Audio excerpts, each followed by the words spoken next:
Hello, and welcome to the Nonfiction Kidlit Craft Conversations podcast, where we take a deep dive into the craft and business of children's nonfiction featuring new release authors. I'm your host, Kirsten Larson, author of Reimagining Your Nonfiction Picture Book. Today, I have a special treat. We have two amazing co authors. We have Chana Stiefel and Barrington Irving, co authors of Let's Fly, Barrington Irving's record breaking flight around the world, illustrated by Shamar Knight Justice from Dial Books. Welcome to the podcast, Hannah and Barrington.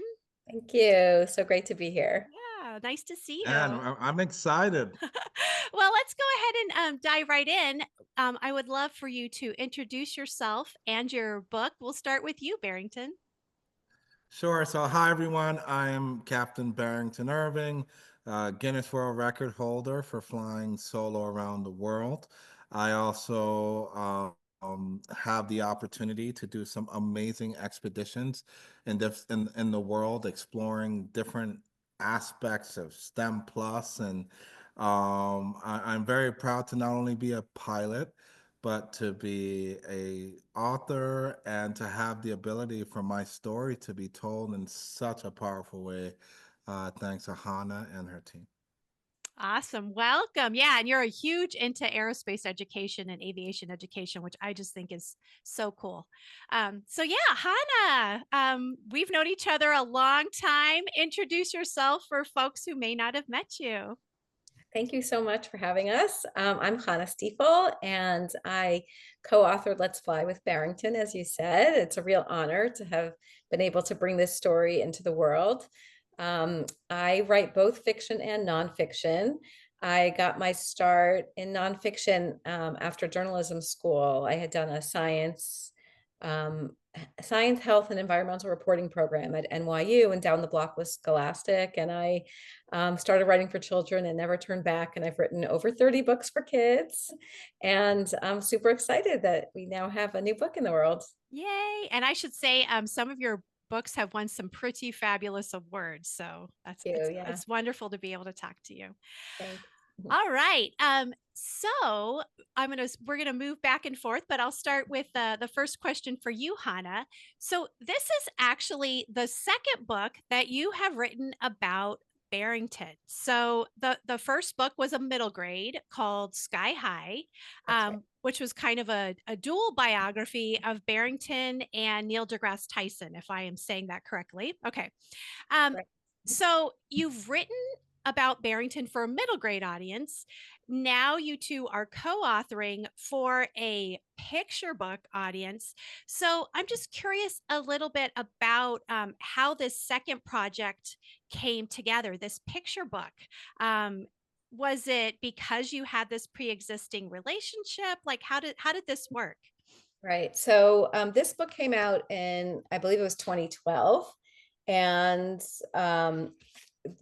Sky High, and actually Barrington did an autobiography called Touch the Oh, Sky, which was part of the similar series, which were classroom books. And those were from Scholastic. And a couple of years later, I started to feel like Barrington's story was still staying with me. It was so exciting what he did, but more kids needed to hear about it. And I also felt that we needed to try to reach a younger audience because we always feel that like in order to be it, you need to see it. And I wanted kids to like meet Barrington, see what his life was like, how he managed to fly around the world.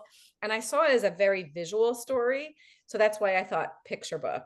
And so I reached out to Barrington again and asked if he'd be on board for a picture book. And the first, since we're talking craft, the first many versions were in third person, like, he flew around the world and so on.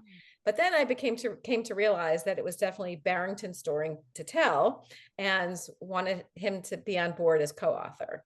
So that's how, we moved it. It's really an autobiography of Barrington. right, it It's is. told in his voice, his first person.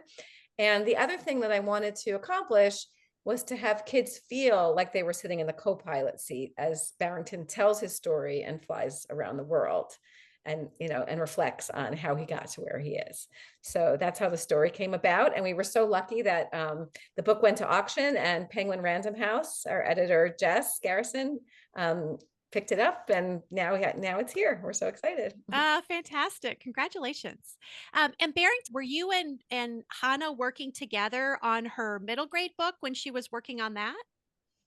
Yeah, so having the opportunity to really tell these stories in the right way and in a unique facet and in a very real facet, I think young people are seeking to connect with stories that they can identify with. And I'll be quite honest, I was very impressed with Hannah's work, but in addition to that, having the ability to now not only tell through words, but to also do it through pictures. She did a phenomenal job. What was the process like in terms of working together? Are you guys doing a lot of phone calls, a lot of emails? Are you able to draw on any information from the previous books? Like what is your process looking like? It's a mixture because I travel a lot and sometimes I'm in very remote places, but it first started off with a conversation, just a genuine conversation and getting to know what is important to me and wanting to share. What do we want to share in a different manner or something we've never really shared before within a certain perspective. And then, yes, there are times where there are emails running back and forth and so forth in the development process.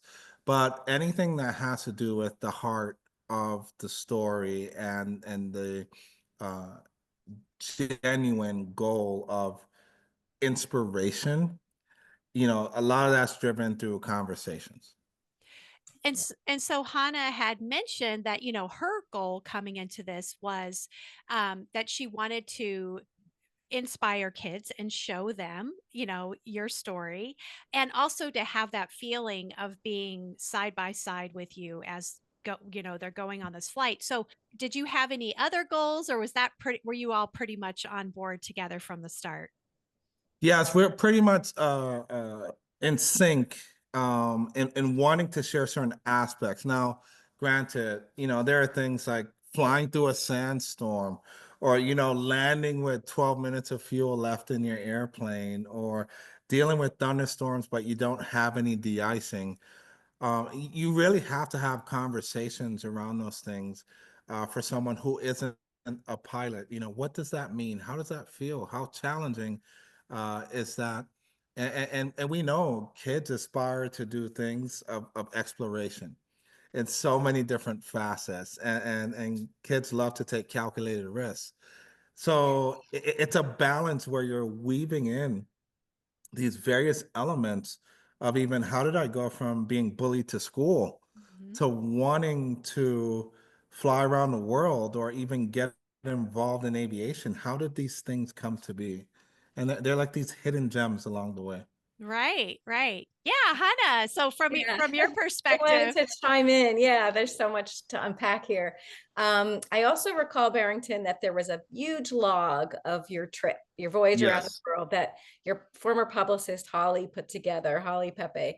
And it was like 50,000 words. And I remember being sent a stack of paper and having to like really distill that down for the first book to around 5,000 words. And so I knew that I had to really trim down the story for a picture book, which, as your listeners probably know, like nonfiction picture books are usually around 1,000 words, maybe less, 800 words. So it's really like drilling down the story. I also interviewed Barrington, like he said, a few times. And I don't know if you remember, Barrington, but like in 2016, I came down to Miami where you live with my family. Yes. We met you at Opelika Airport. And Barrington was so kind. He gave us a tour of the airplane hangar, and we went up to the air traffic control tower and watched planes take off and land. So there's nothing like being there and having that feeling for yourself. And I remember that your plane was under repair. Otherwise, you were offering me a ride, and I was a little terrified. Yeah.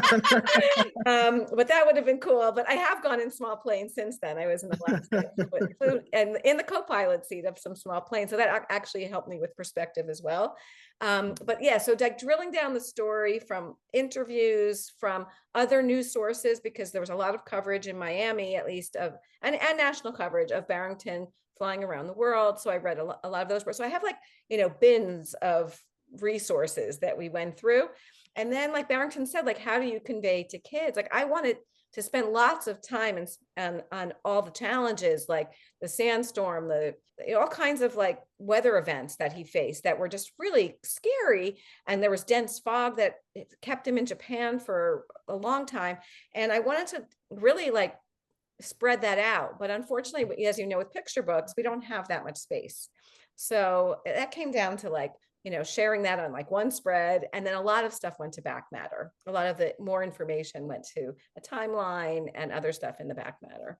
Right. Isn't that always the way, right? If we always have way more material than we can Right. cover, right? Yeah, I'll show you the spread. I could describe it. It's basically like Sure. a beautiful map of the world that Shamar Knight Justice created. And then we show like, here is a monsoon over Vietnam and a sandstorm over Egypt, but we didn't have enough space to more than mention it. But we did get to show like ice on the wings as he climbed in elevation over the Pacific. So we're not able to flesh out as much as we like in a picture book where you have like more room, let's say in a middle grade. But I think overall we were able to share the story fully. Oh, for sure. And I mean, I felt those tense moments. I mean, there Good. it's so well done that I mean, and I know I'm like, oh, ice on the wings. This is not good, right? I'm like, oh, how's this gonna go? Right. Um, so talk to me, Hannah, a little bit because Barrington did mention, there's kind of two areas when you're working on a story like this that you really have to understand and be able to get that information on the page. And part of it is the heart of the story, right? It's who Barrington is. It's how he overcame challenges in his childhood dealing with bullies. So part of it is like the heart level story. And so obviously that was a lot of conversations. But now you have this technical aspect that you have to understand as well, which is how airplanes fly. I mean, Barrington mentioned this. What does de-icing mean? Why is that a bad thing, right? So how was it for you kind of dealing with these different layers of research? Was one more challenging than another? I think for me, it comes down to like finding the thread of the story you want to tell. So I knew that it would start with the beginning is like buckle up, right? Like you tell Mhm. kids to get into that co-pilot seat. But then we fly through Barrington's life a little bit. So I knew that the arc of the story would be from Barrington's childhood until he flew, until he landed flying around the world. And then once you pull that thread, like, I had different stops along the way. So that's probably maybe the best way to describe how I decided to set up the story. And then, of course, as you'll probably hear, Barrington has accomplished so much since then. It's not just that he like, sometimes people like, they have a hot dog eating contest and that's their major life accomplishment because they're in the Guinness book, right? But Barrington didn't fly around the world to just, for self-aggrandizement. And he just, it wasn't just for himself. He wanted to inspire children. He is dedicating his whole life to not just inspiring children, but training them, giving them the tools they need, getting them, young adults jobs. So you could learn more about that. So those things I put into, like I said, into the back matter. So really for me, it was writing, like finding an arc and like a through line through the story and sharing that with the stops along the way. Yeah, that's a lovely way to think of it, right? Because I think a lot of times once we lock that structure into place, once we see what the structure of the book is supposed to be, a lot of the pieces slot into place a little bit more easily once Right. we can Yeah. figure out the shape of the Right. story. Yeah. And like I said, like, I have a science background. So I have like I guess over time you develop a sense of where to give explanations of science. And a lot of it went to like diagrams, like showing what the cockpit looks like, or Barrington figuring out how to put a plane together because he didn't have a plane, he needed to build one. So you'll see that in the book.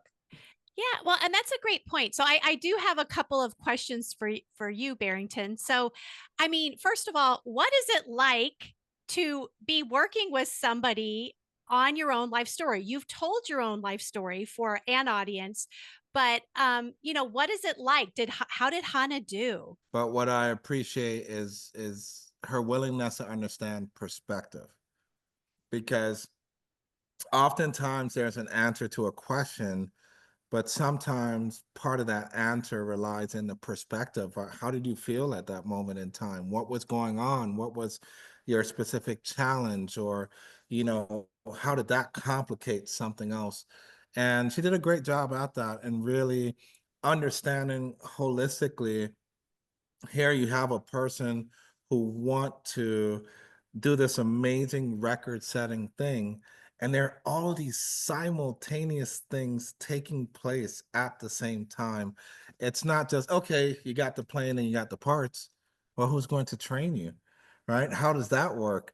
There's so many rejections and liabilities, and or when you land in a country, how do you get fuel, right? How does that work? You're not using jet fuel. So it really helped in painting the picture. But honestly, for me, I never get used to it, believe it or not. Sometimes it's very awkward, saying, hey, I did this amazing thing and landed, in a place with, 12 minutes of fuel, or whatever the case may be. Sometimes it could be difficult to try to share because you're talking about complex things, even though you're doing a record setting thing. So she did a phenomenal job. Well, and I mean, yes, Hana's pretty awesome. Yeah. Yeah. But it sounds like you have an understanding of how much emotion has to go into picture books. And I think a lot of people, especially people who are new to writing nonfiction for kids, don't realize that getting the heart and the emotion on the page is just as important as getting the facts on the page. And so to Yes. have you understanding that as the person who's, the source, that's really helpful. But let's talk a little bit about the illustrations because Shamar Knight Justice did an incredible job on this book. As Hannah has mentioned, there are parts where some of the explanation, some of what's happening has sort of been delegated to the illustrations. So, most of the time, a lot of us don't have input into the person who illustrates our book. Did you all have any interaction with Shamar as you were putting this book together? It's an interesting thing that people think that authors and illustrators work together, but the reality is that publishers traditionally like to keep us apart so that we don't like influence their creative process, I guess, the illustrator's process. So I was able to help choose Shamar because I think the publisher had thought of someone else. And I said, well, what about Shamar Knight Justice? He's so talented. And I had seen on his Instagram that he actually drew this adorable girl with her pigtails while she's flying a plane. Oh, And that's cute. what, yeah. And so everyone should go look at his Instagram because it's really fabulous. And luckily our editor said yes and then reached out to him. We even had to wait almost another extra year Oh, because he was wow. so busy. He's so popular. And did you know that he is a school principal? So he gets up super early, 5 a.m., and then draws until school starts and then does his day. So it's pretty Wow. amazing. And he's totally worth the wait.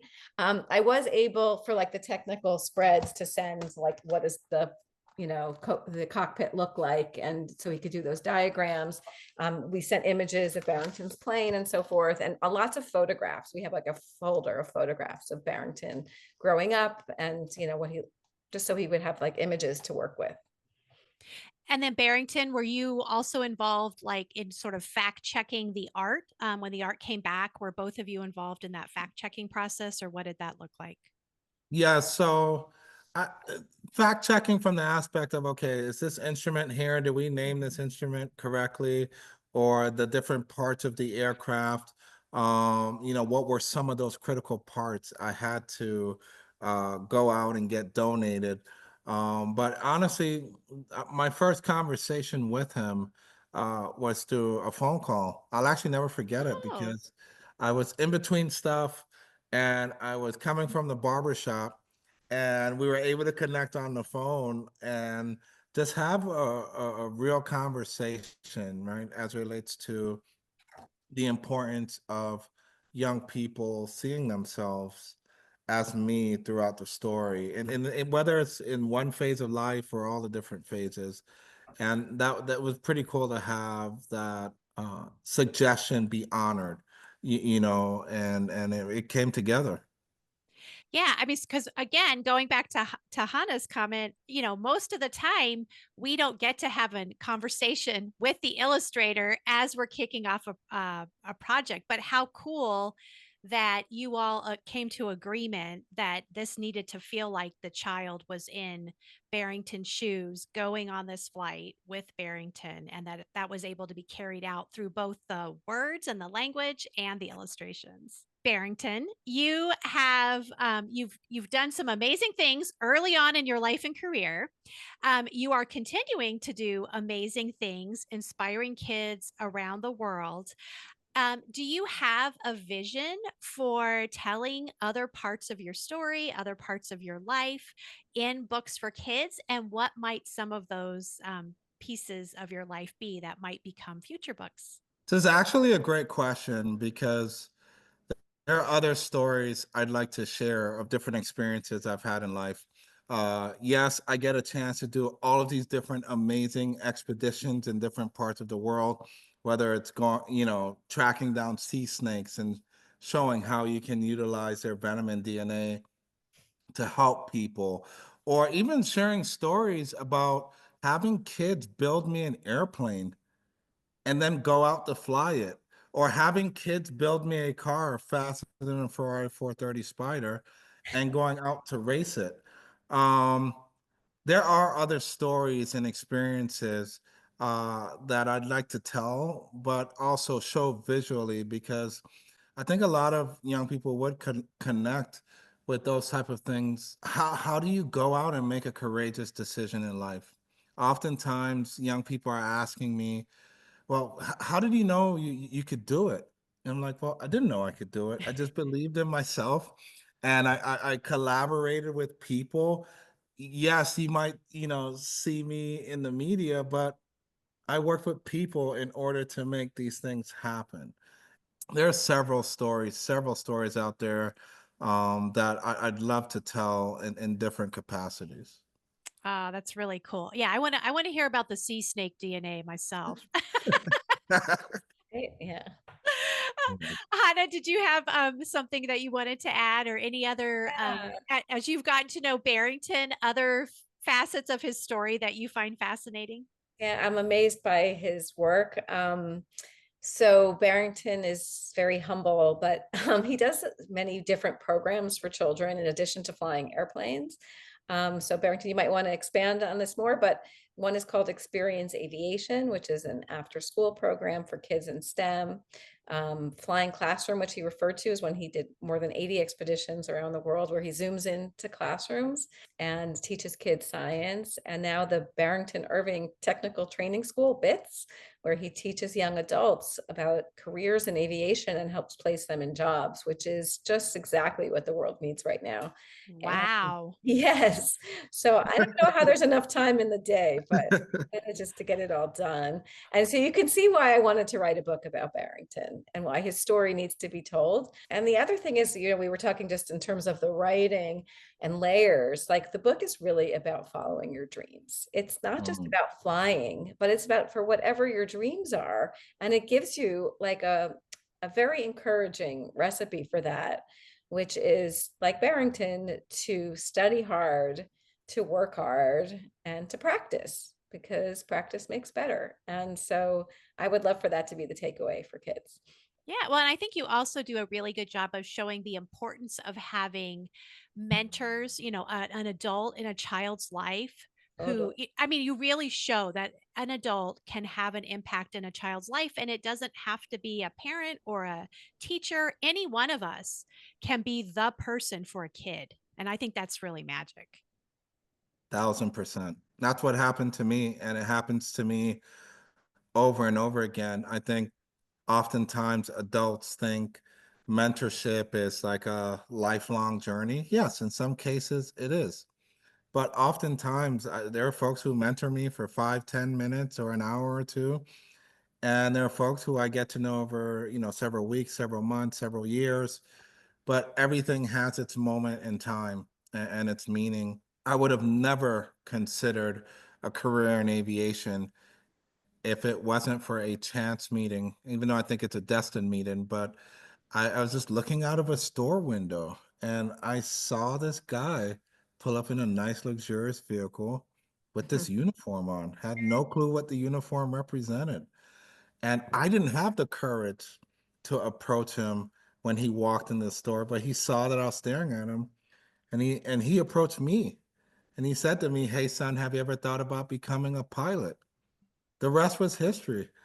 To think if that moment would have never happened, I don't know where I would be in life. And that's a power of, like you're saying, mentorship and storytelling, because it does make a difference.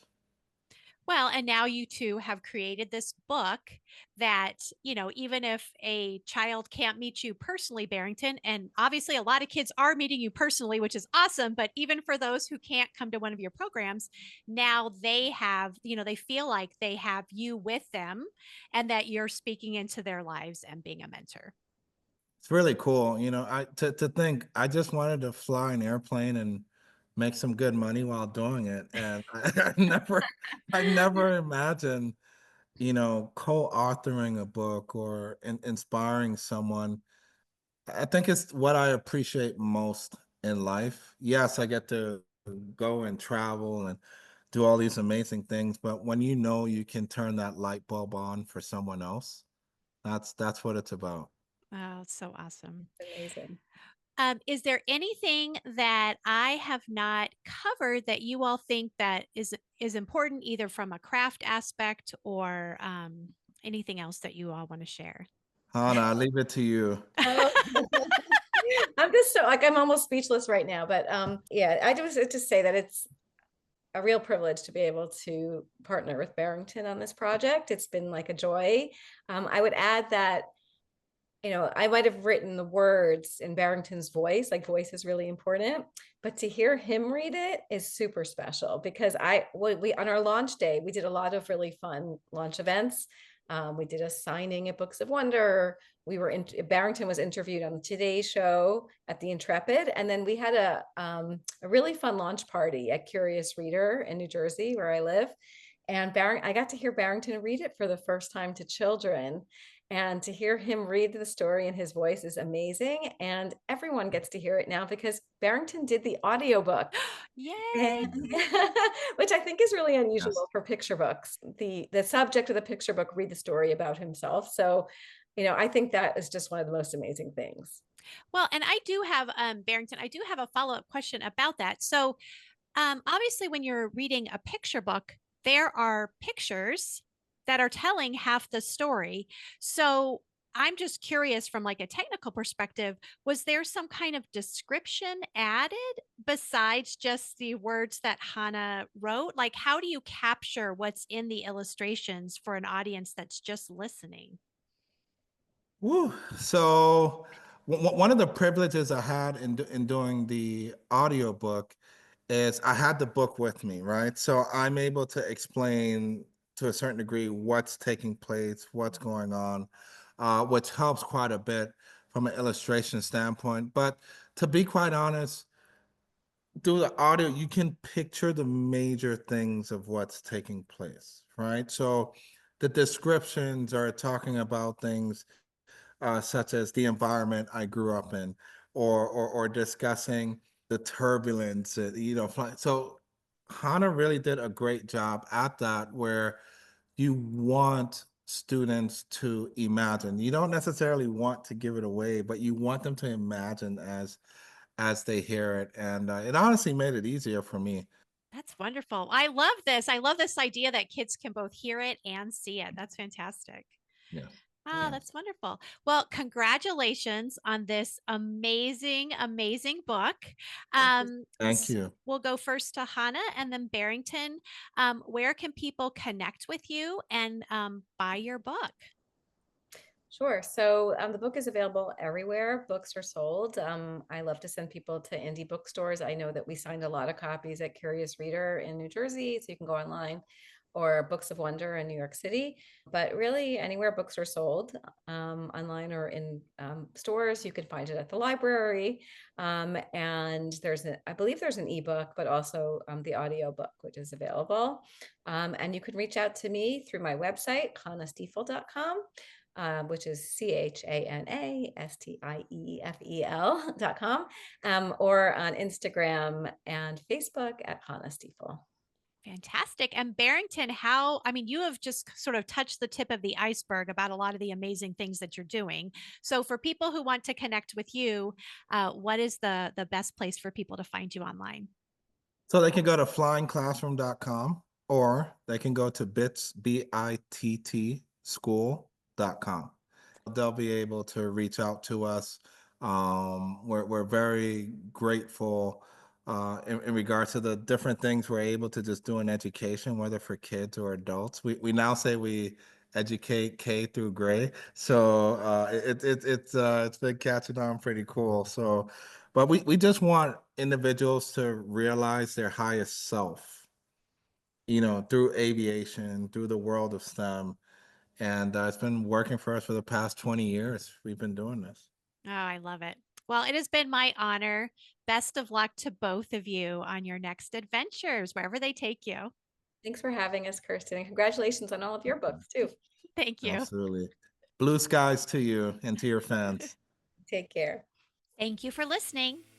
To get the full transcript of this podcast, sign up for my newsletter at kirstenwlarson.com. It will be sent out with the next mailing. All backlist episodes are available via the Nonfiction Kidlit Craft Conversations page on my website. You can watch on YouTube or listen wherever you get your podcast. Are you enjoying the podcast? Please consider leaving a rating or review to help more nonfiction lovers discover it. Join me next time when I speak to Carrie Tillotson, Maria Llanos, and Elisa Chavari, the creative team between Alpacas Here, Alpacas There. We'll be discussing tools and techniques for ensuring cultural accuracy and authenticity in nonfiction books. Until then, happy writing and revising.